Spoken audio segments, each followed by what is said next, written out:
오늘이 2018년 마지막 주일입니다. 이 마지막 주일을 우리는 송년주일이라고 부릅니다. 여러분 실감이 나세요? 2018년 마지막 주일을 맞이하는 것이 여러분 실감이 나십니까?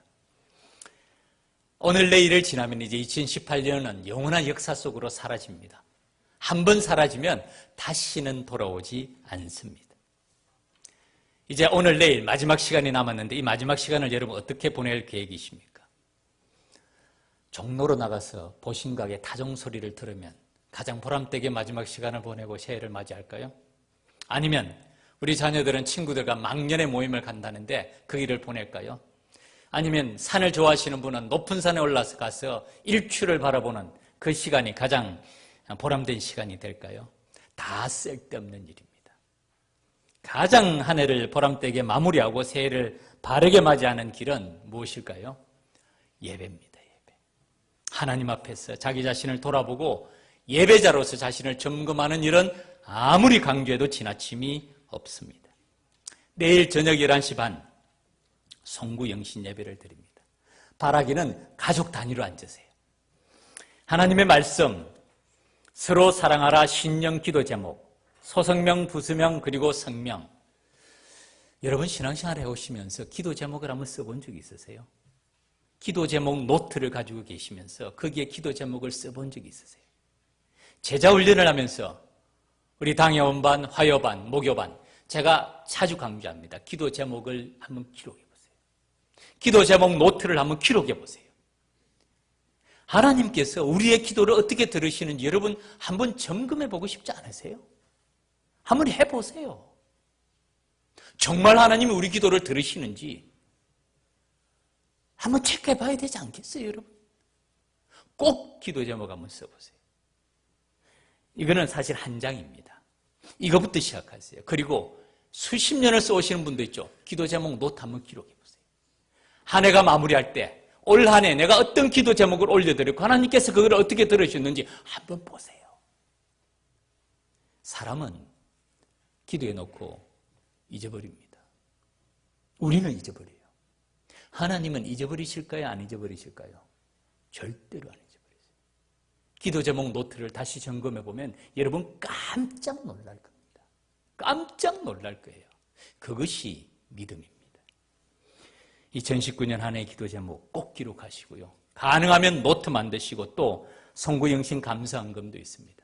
물질의 많고 적음을 말하는 것이 아니에요. 정성껏 준비하시고 한 해를 돌아보며 주님께 감사드리고 또 밝아오는 한 해를 바라보면서 하나님께 감사드릴 그런 마음의 준비를 올려드리는 그런 시간이 되기를 바랍니다. 제가 한 이야기를 들려드리고자 합니다. 이 이야기는 실화입니다, 여러분. 샬롯이라는 한 여인이 있었어요. 36살입니다. 대장암 사기 진단을 받았습니다. 영국의 작가입니다. 극작가입니다. 그녀는 두 아이의 엄마였어요.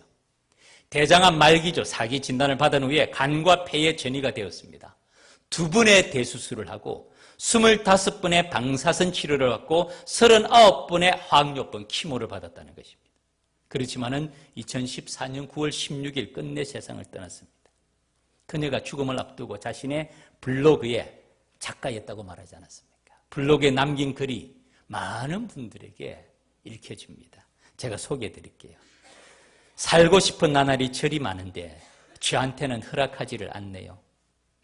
내 아이들이 커가는 모습도 보고 싶고 남편에게 못된 마누라도 되면서 널 보고 싶은데 그럴 시간을 안 주네요. 살아보니 그렇더라고요. 매일 아침 아이들에게 일어나라고 서두르라고 입 닦으라고 소리소리 지르는 나날이 행복이었더군요. 살고 싶어서 해보라는 온갖 치료를 다 받아봤어요. 기본적인 의학요법은 물론이고 기름에 절인 치즈도 먹어보고 쓰디쓴 즙도 마셔봤습니다. 침도 맞았지요. 그런데 아니더라고요. 귀한 시간 낭비라는 생각이 들었어요. 장례식 문제를 미리 처리해 놓고 나니 매일 아침 일어나 내 아이들을 깨안아주고 뽀뽀해 줄 수 있다는 게 새삼 너무 감사하게 느껴졌어요. 얼마 후 나는 남편의 곁에서 잠을 깨는 기쁨을 잃게 될 것이고 남편은 무심코 커피잔 2잔을 꺼냈다가는 커피는 한 잔만 타게 된다는 사실에 슬퍼하겠지요. 딸 아이의 머리를 누가 따줄까요? 아들 녀석의 잃어버린 레고 조각이 어디에 굴러 들어가 있는지는 저만 아는데 그건 누가 찾아줄까요? 6개월 시한부 판정을 받고 22개월을 살았습니다. 그렇게 1년을 보너스로 얻은 덕에 초등학교 입학 첫날 학교에 데려다주는 기쁨을 품고 갈 수 있게 되었습니다. 이제 애가 초등학교 데려가는 나이에 이분은 세상을 떠날 준비를 해야 되는 상황입니다. 녀석의 첫 번째 흔들거리는 이빨이 빠져 그 기념으로 자전거를 사주러 갔을 때는 정말 행복했어요. 보너스 1년 덕분에 30대 중반이 아니라 30대 후반까지 살고 가네요. 중년의 복부 비만요, 늘어나는 허리 둘레 그거 한번 가져봤으면 좋겠습니다. 휘어지는 머리카락요, 그거 한번 뽑아봤으면 좋겠습니다. 그만큼 살아남는다는 얘기잖아요. 저는 한번 늙어보고 싶어요. 부디 삶을 즐기면서 사세요. 두 손으로 삶을 꼭 붙드세요. 여러분이 부럽습니다. 이 글을 소개한 분이 그 다음에 인용한 글입니다. 살아있다는 것이 얼마나 소중하고 절실한가를 절절히 느끼게 해주는 글입니다. 어떤 모습으로든 살아있음이 얼마나 감사하고 감사해야 되는지요. 그저 하찮게 보이는 소소한 일상이 곧 행복이고 감사의 대상이라는 것도 말입니다. 비록 눈물이 나도록 살고 있지는 못해도 살아있음을 감사하면서 살아야겠다고 100년도 못 사는 인생을 1000년처럼 살 것이라고 착각하지 않고 겸손하게 살아야겠다고 다짐합니다. 내가 가지고 싶은 걸 생각하기보다는 내가 가지고 있는 걸 생각해보는 하루가 되기를 바랍니다. 맨 마지막에 에머슨의 시를 소개합니다. 그대가 헛되이 보낸 오늘은 어제의 주거니가 그토록 살고 싶어 했던 내일이다. 말씀드린 대로 이 이야기는 실화입니다. 우리 그리스도인들에게는 삶이 어떤 의미가 있을까요? 사실은 믿지 않는 사람이나 우리나 별 차이는 없습니다. 그러나 또 다른 의미가 있습니다. 우리에게는 하나님께서 2019년을 허락해 주시는 것은 또 한 번의 기회를 주시는 것입니다. 2018년으로 끝나지 않고 2019년이라는 또 한 해의 기회를 주시는 것인 줄 믿습니다. 누가복음 13장 6절부터 9절까지 포도원 지기와 포도원 주인의 대화가 나옵니다. 무화과나무의 열매를 찾는 본문이에요. 한번 본문을 보여주시기 바랍니다. 같이 한번 읽읍시다. 6절부터 읽겠습니다. 이에 비유로 말씀하시되 한 사람이 포도원에 무화과를 나무를 심은 것이 있더니 와서 그 열매를 구하였으나 얻지 못한지라. 포도원 지기에게 이르되 내가 3년을 와서 이 무화과 나무에서 열매를 구하되 얻지 못하니 찍어버리라. 어찌 땅만 버리게 하겠느냐. 대답하여 이르되 주인이여 금년에도 그대로 두소서 내가 두릅하고 거름을 줄이니 이후에 만일 열매가 열면 좋거니와 그렇지 않으면 찍어버리소서 하였다 하시니라. 아멘. 이 화면 그대로 두시기 바랍니다. 누가 주인일까요? 누가 포도원 지기일까요? 무화과나무, 나무는 누구를 말할까요? 이 본문의 타이틀을 금년에도 그대로 두소서. 금년에도 그대로 두소서. 한 번의 기회를 더 달라는 말씀이죠. 주인은 3년을 기다리는데 열매를 못 믿는다. 포도원 지기가 말합니다. 찍어버리라. 뽑아라는 말씀이에요. 포도원 지기가 간곡히 말합니다. 주인이여 금년에도 그대로 두소서. 내가 두릅하고 거름을 줄이니 이후에 만일 열매를 열면 좋거니와 그렇지 아니하면 한 번 더 기회를 주시고 그렇지 아니하면 찍어버리소서. 여러분 2018년에 우리 교회가 몇 번의 장례식이 있었는 줄 아십니까? 제가 한번 통계를 내봤어요. 목사님께 부탁해서 통계를 내보니까요. 2018년 한 해 동안에 31번의 장례식이 있었습니다. 한 달에 2번이면 24번이고 3번이면 36번인데 거의 3번에 가깝습니다. 31번의 장례식. 1월 달에만 4번의 장례식이 있었어요. 여러분 많이 아시죠? 윤춘자 권사님 기억하십니까? 1월 27일 날 우리 곁을 떠났습니다. 우리 윤 권사님에게는 2019년의 기회가 주어지지 않았어요. 2019년이 우리 윤춘자 권사님에게는 주어지지 않았습니다. 지금 우리에게는 하나님께서 한 해를 더 허락해 주셨어요. 금년에도 그대로 두셨어요. 왜 그대로 두셨을까요? 왜 한 해를 우리에게 그대로 두셨을까요? 이후에 만일 열매를 열면 좋거니와 열매를 기다리시는, 그렇지 않으면 찍어버리소서. 금년에도 그대로 두소서. 열매를 찾으시오. 말씀을 준비하면서 열매라는 찬양이 생각났어요. 또 하나의 열매를 바라시며 이 가사가 이렇게 됩니다. 감사해요. 깨닫지 못했었는데 내가 얼마나 소중한 존재라는 걸. 태초부터 지금까지 하나님의 사랑은 항상 날 향하고 있었다는 걸. 고마워요. 그 사랑을 가르쳐준 당신께, 주께서 허락하신 당신께 그리스도의 사랑으로 더욱 섬기며 이제 나도 세상에 전하리라. 당신은 사랑받기 위해, 그리고 그 사랑 전하기 위해 주께서 택하시고 이 땅에 심으셨네. 또 하나의 열매를 바라시며 당신은 사랑받기 위해, 그리고 그 사랑 전하기 위해 주께서 택하시고 이 땅에 심으셨네. 또 하나의 열매를 바라시며. 우리 동영상을 준비했는데요. 아마 이 찬양 대부분 아실 겁니다. 우리 한 분만 같이 한번 불러봅시다. 예, 영상 부탁합니다. 반주는 없어도 괜찮습니다. 영상에 나옵니다.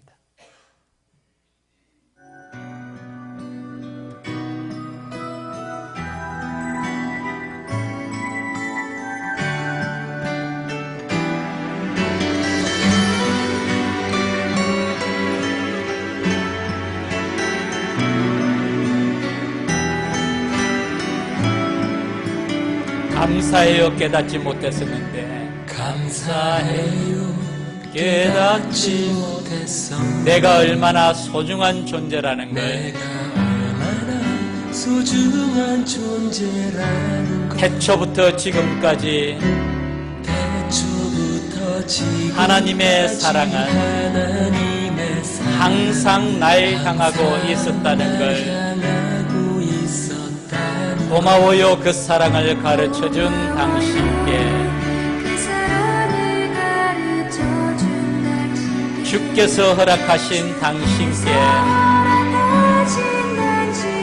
그리스도의 사랑으로 더욱 섬기며 이제 나도 세상에 전하리라.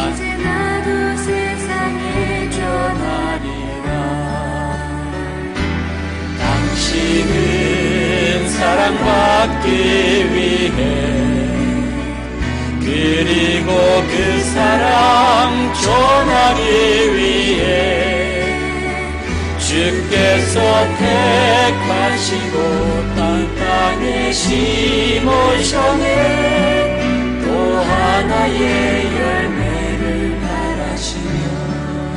예, 감사합니다. 여기까지입니다. 내가 얼마나 소중한 존재임을 생각하라, 깨달으라, 그리고 감사하라. 우리는 사랑받기 위해, 또 그 사랑을 전하기 위해 태어난 사람들입니다. 그래서 주님께서 우리를 택하시고 주님께서 우리를 선택해 주시고 이 땅에 심으셨습니다. 왜요? 또 하나의 열매를 바라시면서. 사랑하는 믿음의 가족 여러분, 2018년 어떻습니까? 주님께 올려드릴 열매가 여러분 있으세요? 저도 가슴이 좀 아래요. 나는 어떤 열매가 있는가? 오늘 본문 에베소서 말씀, 열매라는 관점으로 한번 생각해 보고자 합니다. 어떤 열매를 맺어야 되는가? 먼저 버려야 될 나쁜 열매가 있어요. 5가지 또는 4가지로 요약할 수 있겠지만 제가 4가지로 말씀드리고자 합니다. 그 다음에는 맺어야 될 좋은 열매가 있습니다. 그것도 4가지입니다. 첫 번째, 버려야 될 나쁜 열매. 그러므로 내가 이것을 말하면 주 안에서 증언하노니 이제부터 너희는 이방인이 그 마음에 허망한 것으로 행함같이 행하지 말라. 버려야 될 나쁜 열매, 첫 번째 열매는 허망한 것을 버려라는 말씀입니다. 허망하다는 게 무슨 뜻입니까? 헛되다는 것이고 헛수고라는 것이에요. 신기루를 쫓는 것 같은 헛수고를 말합니다. 여러분 요즘 얼마 전에 나온 영화죠. 위대한 개츠비라는 영화를 여러분 기억하십니까? 사실은 그게 소설입니다. 아시죠? 피츠제랄드라는 사람이 1920년대 미국 뉴욕과 롱아일랜드를 배경으로 쓴 소설이에요. 지금도 사실 뉴욕과 롱아일랜드는 부자촌이에요. 부자들이 삽니다. 거기서 화려한 삶을 살고 있는 한 사람의 모습을 보여줍니다. 혹시 소설이나 그 영화를 보신 분, 그 삶이 어떻습니까? 보람된 삶인가요? 아니면 허망한 삶인가요? 인생의 목적이 이 땅의 삶이 전부인 사람들은 모두가 다 허망합니다. 그것이 부든지, 그것이 명예든지, 그것이 권력이든지 삶의 목적이 이 땅의 삶이 전부인 것은 다 허망합니다. 그래서 사도 바울이 버려야 될 첫 번째 말이 이방인이 그 마음에 허망한 것으로 행함같이 행하지 말라. 삶의 목적이 거기 있다는 것이 아닙니다. 버려야 될 나쁜 열매, 첫 번째, 험한 것을 버려라. 두 번째, 나쁜 열매, 총명이 어두워지는 것을 버려라. 18절, 그들의 총명이 어두워지고, 총명이 어두워진다는 것은 어리석다는 말씀이죠. 지혜를 잃어버린다는 말씀이죠. 한국에 석학 중에 한 사람이 율곡이라는 사람이 있습니다. 여러분 아시죠? 율곡이의 생애를 제가 한번 살펴보니까 이분이 9번의 장원급제를 했더라고요. 그래 별명이 구도장원공. 살펴보니까 조선 왕조 500년 동안의 장원급제를 한 사람이 700명에 불과합니다. 그러니까 1년에 한 번 정도 되는 거예요. 그런데 그 가운데 율곡이는 9번의 장원급제를 했으니까 석학 중에 석학이죠. 이분이 학문이란 무엇인가라는 짧은 글에 이런 글이 있었습니다. 학문이라는 것은 특별한 것이 아니다. 아버지가 되어서는 자애롭고, 자식이 되어서는 효도하고, 신하가 되어서는 임금에게 충성하고, 부부간에는 분별이 있고, 형제간에는 우애가 있고, 젊은이는 어른을 공경하고, 친구간에는 믿음을 실천하는 것이다. 참 평범한 말 아닙니까? 학문이란 무엇인가? 아버지는 아버지답게, 자식은 자식답게, 신하는 신하답게, 부부간에 분별이 있고 형제간에 우애가 있고 젊은이는 어른을 공경하고 친구간에는 믿음을 실천하는 그것이 학문의 길이다. 무슨 말입니까? 지혜로운 사람이 되라는 것이고 그 지혜로운 사람은 특별한 게 아니라는 것이에요. 정도를 가라는 것입니다. 바른 길을 가라는 것 아닙니까? 우리에게는 이 말씀이 제가 이걸 볼 때 제 마음속에는 어떤 생각이 들었습니까? 여호와를 경외하는 것이 지식의 근본이라. 참된 지혜가 뭡니까? 하나님의 지혜를 듣고 사는 것 아닌가요? 하나님의 말씀에 순종하면서 그 말씀대로 사는 것이 참된 지혜 아닙니까? 하나님의 지혜대로 사는 방법, 그 이상의 지혜가 있겠습니까? 제가 이걸 보고 율곡이가 정말 석학이구나 하는 생각이 들었어요. 세 번째, 버려야 될 것. 그들 가운데 있는 무지함과 그들의 마음이 굳어짐으로 말미암아 하나님의 생명에서 떠나 있도다. 이 말씀을 잘 살펴보십시오. 그들 가운데 있는 무지함과 이 그들이라는 이방인을 말해요. 하나님을 모르는 백성들.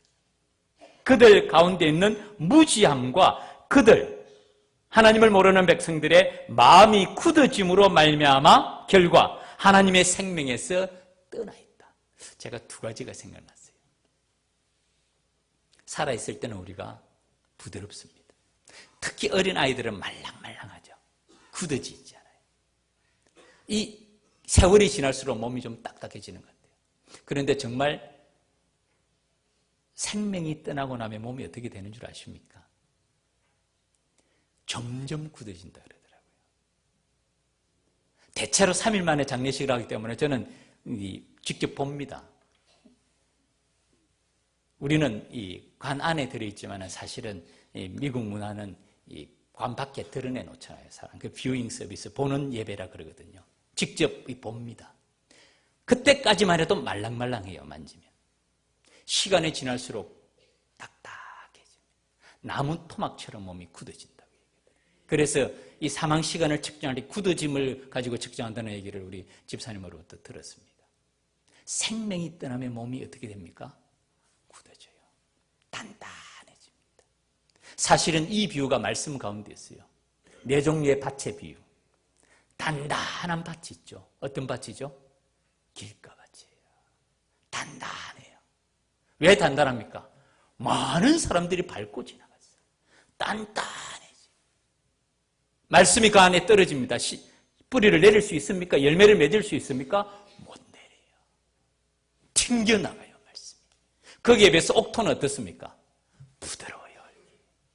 말씀이 떨어지면 뿌리가 내려요. 그리고 싹시 자라고 열매를 맺습니다. 이 말씀 그대로입니다.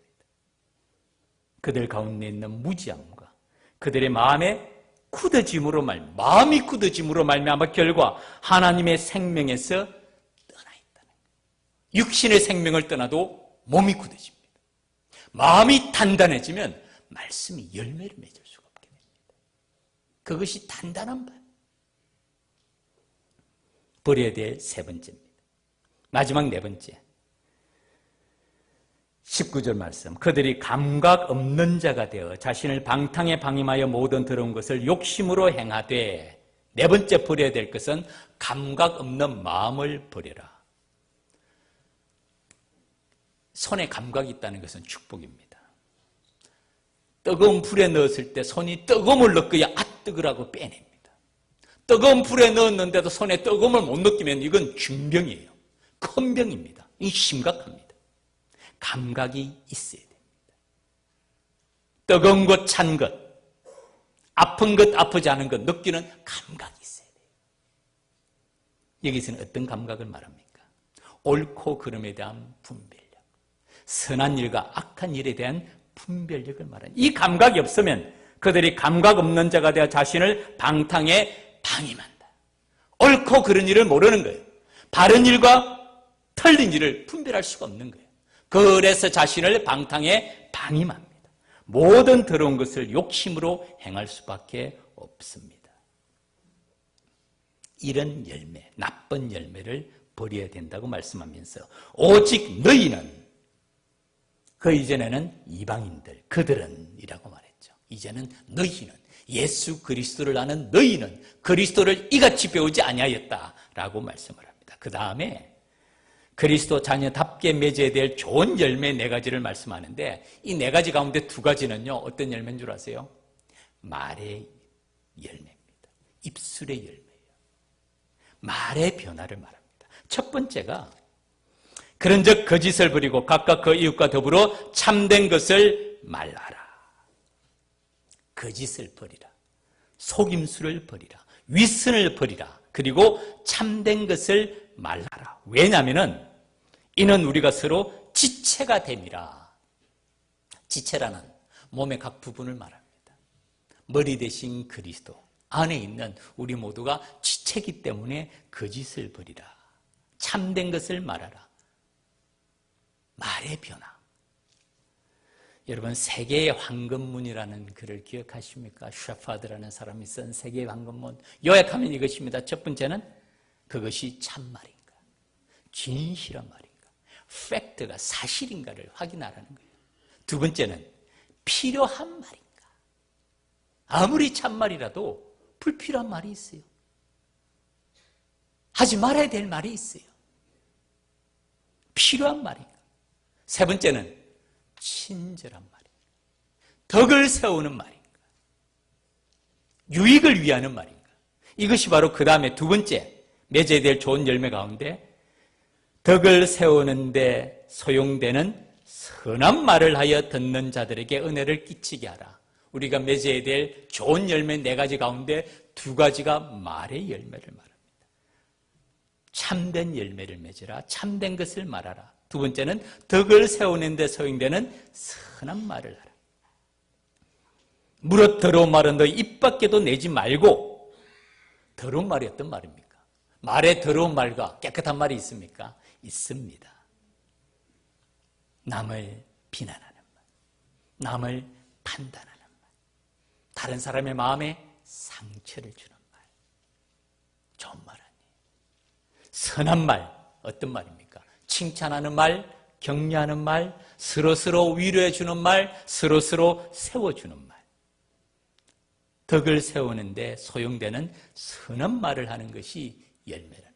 그리고 세 번째는 행동의 변화를 말합니다. 도둑질하는 자는 다시 도둑질을 하지 말고 돌이켜 그 반대로 가난한 자에게 구제할 수 있도록 자기 손으로 수고하여 선한 일을 하라. 이 말씀은 좀 놀라운 말씀이에요. 에베소 교회에 이전에는 도둑질하는 사람이 있었다는 말씀이에요.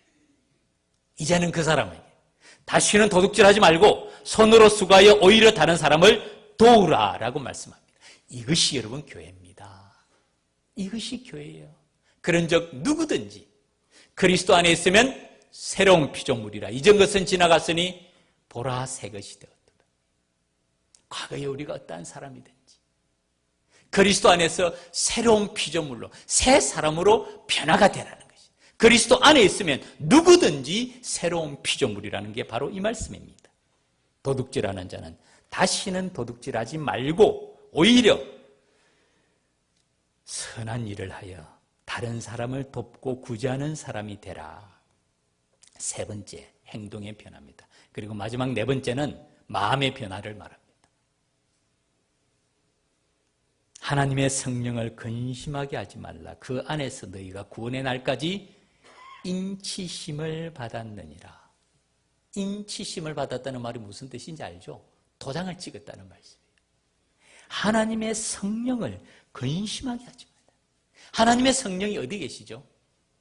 우리의 마음에 계세요. 우리 마음의 중심에 계세요. 우리 마음 안에 계세요. 그 하나님의 성령을 근심하지 말라. 그 안에서 너희가 구원의 날까지, 마지막 날까지, 우리의 호흡이 멈추는 그 날까지 인치심을 받았다라고 말씀합니다. 사랑하는 믿음의 가족 여러분, 우리가 성령을 속일 수가 있을까요? 없을까요? 못 속입니다. 절대로 못 속입니다. 왜냐하면 그분은 우리 마음에 안에 계세요. 제가 자주 말씀드리죠. 여러분, 비밀은 없습니다. 절대로 비밀은 없습니다. 쥐도 새도 모르는 일은 없습니다. 쥐도 알고 새도 압니다. 성령을 근심하게 하는 것이 아니라 성령을 기쁘게 해야 돼요. 그것이 하나님을 기쁘시게 하는 새로운 열매, 새 사람의 모습이라고 말씀합니다.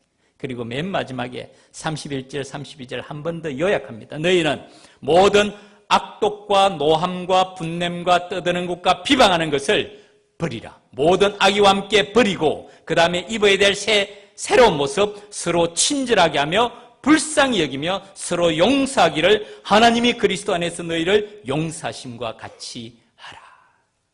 새 사람, 새 성품을 입으라는 말씀이죠. 말씀을 맺겠습니다. 2018년 마지막 주일입니다. 제가 한번 물어볼게요. 다음 주일 2019년 주일은 여러분 2018년과 그렇게 많이 다를까요? 아니요. 똑같습니다. 똑같습니다. 삶의 걸음은 크게 다르지 않습니다. 작년은 올해와 같고 올해는 내년과 같습니다. 어떻게 새롭게 될 수 있을까요?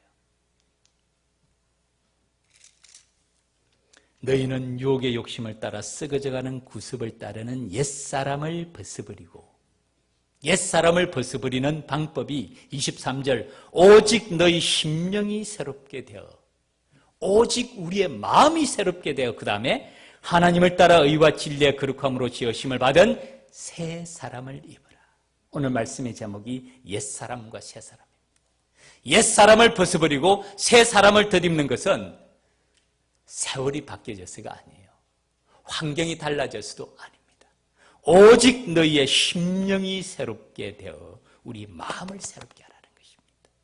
이것이 성령의 역사입니다. 성령께서 우리 마음의 계심을 통하여서 성령의 조명을 받아 그 하나님의 말씀에 귀를 기울이고 성령의 인도하심을 따라 성령의 이끄심에 순종함으로 새 사람을 입어가며 금년에도 그대로 두소서. 하나님께서 2019년을 우리에게 허락해 주셨는데 2019년 하나님을 기쁘시게 하는 아름다운 열매를 풍성히 맺는 저와 여러분의 믿음의 걸음이 되기를 주님 이름으로 축원합니다. 기도드리겠습니다.